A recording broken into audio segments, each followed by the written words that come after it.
ہمارے پیر صاحب تو وہ عمل کرتے ہیں، اور جب باری آتی ہے شادی کرنے کی، 1 یا 2 یا 3 یا 4، تو ہمارے پیر صاحب شادی ادھر ہی کرتے ہیں۔ جب باری آتی ہے کھانا کھانے کی، تو بھائی آپ یہاں پر بیٹھے ہو، آپ جا کے بغداد میں کھانا کیوں نہیں کھا رہے؟ لیکن نہیں، ہمارے پیر صاحب کھانا ادھر کھاتے ہیں، شادی ادھر کرتے ہیں، بچے ادھر پیدا کرتے ہیں، ساری آسائش، آرام، سکون، تمام راحتیں زندگی کی یہاں بیٹھ کر پوری کر رہے ہیں، لیکن نماز کے لیے مدینے چلے جاتے ہیں۔ جی، نماز کے لیے مدینے چلے جاتے ہیں۔ تو ایسے پیروں سے یہ قطعاً حضور غوث پاک کی سیرت نہیں۔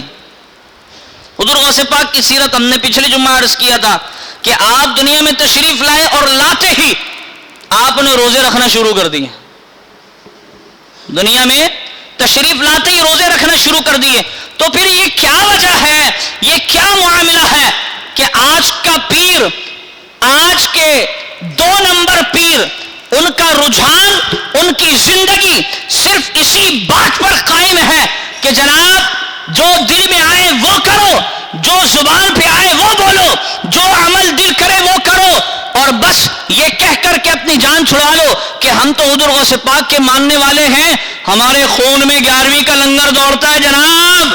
تو یہ کیسے ممکن ہے کہ ہم جہنم کے گڑھوں میں ڈال دیے جائیں، یا ہماری قبر جہنم بنا دی جائے؟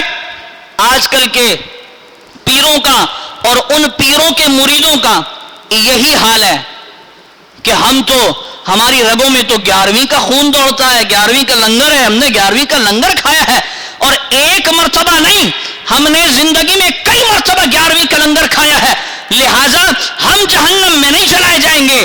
اچھا، نمازیں، پیر صاحب نماز کی بات نہ کریں مولانا صاحب، نماز تو ہم مدینے سے ابھی پڑھ کر آئے ہیں، فجر، ظہر، عصر، مغرب، عشاء، آج 5 ہم نے ایک ساتھ ہی پڑھ لی تھی۔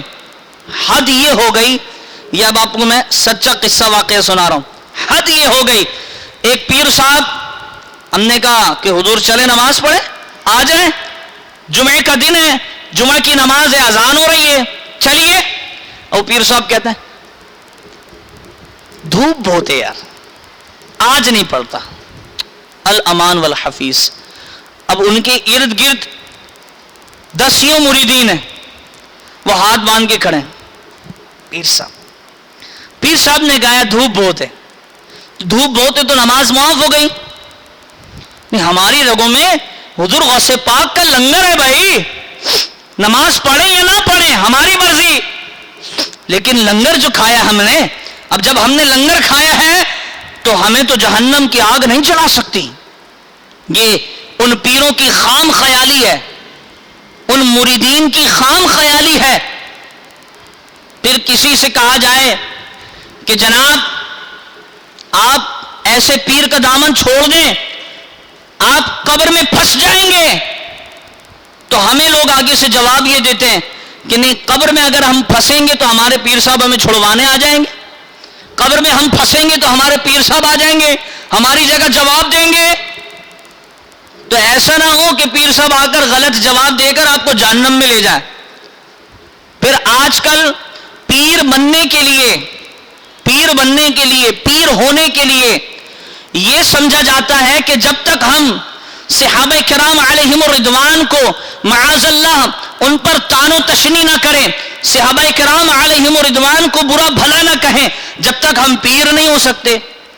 کئی پیروں کا یہی رویہ اور یہی طرز عمل ہے، جب تک ہم صحابہ کرام علیہم الرضوان کو ہم برا بھلا نہ کہیں ہم پیر نہیں ہو سکتے۔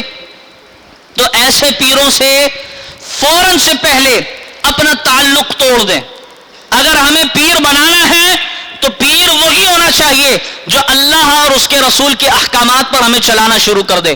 وہ پیر نہیں ہے، وہ پیر منگل بدھ تو ہو سکتا ہے کہ جو ایسی حرکتیں کرتا ہو، لیکن اصلاً اور نسلاً اگر کوئی پیر ہوگا تو وہ پھر آپ کو یہی کہے گا۔ آپ اگر جائیں گے نا کہ پیر صاحب بڑا پریشان ہوں اور رزق میں تنگی بہت ہے، تو وہ جو 2 نمبر پیر ہوں، اور ٹھیک ہے بیٹا اللہ خیر کرے گا، آپ ایسا کرنا، ہم نے محفل سما رکھی ہے اور اس میں لنگر کا انتظام آپ کر دینا، اللہ خیر کر۔ وہ پہلے ہی بیچارہ مر رہا ہے، وہ لنگر کیا کرائے گا؟ ہم محفل سما کی مخالفت میں بیان نہیں کر رہے ہیں، لیکن ایک بات ہے ایسے پیروں کے لیے، وہ پہلے ہی مر رہا ہے، وہ کیا لنگر کرائے گا؟ لو پیر صاحب نے اسے اور قرضے میں ڈال دیا کہ اب پیر صاحب نے کہا لنگر کرانا پڑے گا. اور جو اصلاً اور نسلاً پیر ہوگا نا، شیخ، وہ کہے گا بیٹا نماز پڑھتے ہو، نماز پڑھتے ہو، تم نماز پڑھا کرو. اس پر ایک جناب پیر عبدالستار صاحب تھے، جب اچھائی کی جائے تو نام لیا جائے. پیر عبدالستار صاحب تھے اور ناظم آباد کی طرف ہم گئے تو میں نے عرض کی کہ ادھر والا بڑی پریشانی ہے، حالات بہت خراب چل رہے ہیں، کاروبار میں بہت نقصان ہوتا چلا جا رہا ہے، کیا کیا جائے؟ تو آپ نے کہا بیٹا نماز پڑھتے ہو؟ بیٹا نماز پڑھتے ہو؟ کبھی پڑھ بھی لیتے ہیں اور کبھی نہیں بھی پڑھ پاتے ہیں. یہ پرانی بات کر رہا ہوں. کبھی پڑھ بھی لیتے ہیں، کبھی نہیں بھی پڑھ پاتے، کبھی رہ جاتی ہے، کبھی راستے میں ہوتے ہیں، کبھی کسی شہر میں ہیں تو رہ جاتی ہے. آپ نے فرمایا کہ بیٹا ہمارے پاس اس وقت آنا کہ جب پانچوں نمازیں پڑھنا سیکھ جاؤ. ٹھیک ہے، نظر بد، اثرات، جادو، آسیب وغیرہ وغیرہ یہ چیزیں بھی برحق ہیں، لیکن پہلے اپنی ڈیوٹی پوری کرو، اور ڈیوٹی کے بعد جب تمہیں تنخواہ کم ملے تو پھر ہمارے پاس آنا، ہم تمہاری وکالت کریں گے. لیکن ڈیوٹی تو پوری کرو. ڈیوٹی بھی پوری نہیں کر رہے ہیں اور کہہ رہے ہو کہ پیر صاحب تنخواہ کم مل رہی ہے، تنخواہ کٹ کر مل رہی ہے. تو پھر تو ایسے پیروں کے ساتھ جڑیے جو آپ کو اللہ اور اس کے رسول کے دین کی طرف لے کر کے جائیں. پھر میں نے کچھ دنوں بعد حاضری ہوئی، میں نے عرض کی کہ حضور اعلیٰ نماز الحمدللہ آپ نے کہا تھا بس ایک فجر کی کمی ہے، فجر میں رہ جاتا ہوں. یہ آپ لوگ تاکہ اس سے سیکھ جائیں. فجر میں بڑا پریشان ہوں، کبھی آنکھ کھلتی ہے کبھی نہیں کھلتی. آپ نے کہا یہ سناؤ کاروبار کے کیا معاملات ہیں؟ یہ کاروبار ماشاءاللہ اچھا چل رہا ہے. تو آپ نے فرمایا ایک 50,000 روپے کی نوکری ہے، اور کرو گے؟ نے کہا جی جی بالکل کریں گے بھائی، حالات ایسے ہیں کیا کریں. آپ نے فرمایا کہ رات کو 3 بجے اٹھ کر آپ نے جانا ہے اور 5 بجے واپس آ جانا ہے. رات کو 3 بجے اٹھ کر جانا ہے اور 5 بجے واپس گھر آ جائیں. 2 گھنٹے کی نوکری ہے اور آپ کو 50,000 روپے ہم دیں گے. نے کہا پیر صاحب ڈن کر دیں، ڈن. بولا بہت محنت والی نوکری ہے. پیر صاحب آپ ڈن کر دیں، محنت کریں گے، بالکل کریں گے محنت. بیٹا آپ سوچ لو کیا کہہ رہے ہو. ہاں ہاں پیر صاحب آپ ڈن کر دیں، 50,000 ملیں گے نا، بس اس بات کی آپ گواہی دیں. ہاں ہاں 50,000 ملیں گے، لیکن آپ نے 3 سے 5 2 گھنٹے آپ کی نوکری ہے، جاب ہے، اور 50,000 مہینے پہ آپ کو مل جائیں گے، لیکن آپ نہیں کر سکتے. نے کہا نہیں پیر صاحب ہم کیوں نہیں کر سکتے؟ نہیں آپ نہیں کر سکتے، آپ نہیں کر سکتے. پیر صاحب کیا بات ہے، ہم کیوں نہیں کر سکتے؟ آپ بتائیں تو صحیح. ہم اپنے دوستوں کو کہہ دیں گے، وہ ہمیں اٹھا دیں گے. میرا ایک دوست نائٹ پر جاتا ہے، وہ مجھے جگائے گا.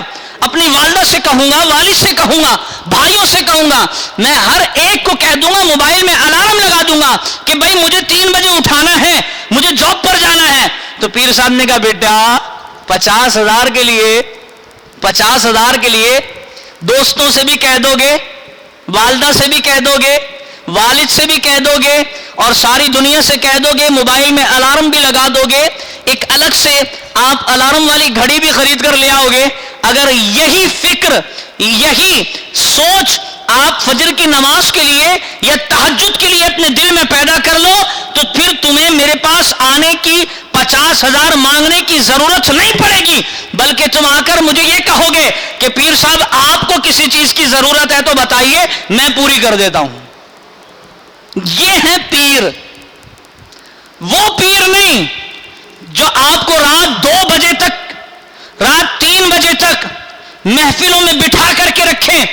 اگر والدین یہ کہتے ہوں کہ بیٹا رات کے 3 بج رہے تم اس وقت کہاں تھے، اور پیر صاحب یہ کہیں چھوڑو امی سے کہہ دینا، ابو سے کہہ دینا پیر صاحب کے ساتھ تھا یا ادھر تھا ادھر تھا، تو ایسے پیروں سے فوراً سے پہلے اپنا دامن چھڑا کر آپ بالکل تیزی سے رفتار کے ساتھ بھاگ جائیں اور پیر اسے بنائیں جو اللہ اس کے رسول کے دین کی طرف لے کر کے جاتا ہو. پیر اسے بنائیں. کیوں؟ کیونکہ آپ بہترین امت ہو یار, آپ بہترین امت ہو. اب بہترین امت والا کام کرنا ہے یا نہیں کرنا؟ امام صاحب کام بھی بتا دیں, بہترین امت والے کام ہیں کون سے؟ بہترین امت والے کام ہیں کون سے؟ تأمرون بالمعروف, آپ نے بھلائی کا حکم دینا ہے. جب پیر صاحب بھلائی کا حکم دیں گے تو آپ آگے دو گے نا.